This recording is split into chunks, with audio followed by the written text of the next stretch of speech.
বঙাইগাঁও জিলাৰ অভয়াপুৰীত পুনৰ হাত দাঙিলে এজন চৰকাৰী বিষয়াই। বিষয়াগৰাকী উত্তৰ শালমাৰা গাঁও পঞ্চায়তৰ সচিব ৰঞ্জিত কুমাৰ চৰকাৰ। মুখ্যমন্ত্ৰীৰ দুৰ্নীতি নিবাৰক শাখাৰ অভিযানত ৭,০০০ টকা উৎকোচ লোৱাৰ সময়ত জালত পৰিল সচিবগৰাকী। উক্ত পঞ্চায়তখনত সচিবগৰাকীয়ে যোগদান কৰা ৫ মাহ হৈছিল। সমগ্ৰ ঘটনা সন্দৰ্ভত এতিয়াও অভিযান চলি আছে।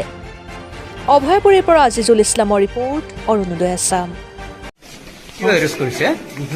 ছাৰ, আপুনি ৭,০০০ টকা ঘোষ লৈছিল নেকি?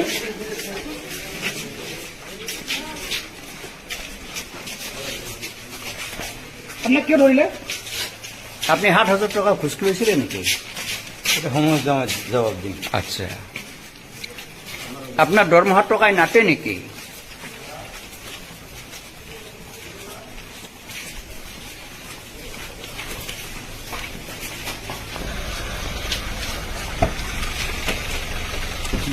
দৰমহাৰ টকাই নাটে নেকি আপোনাক?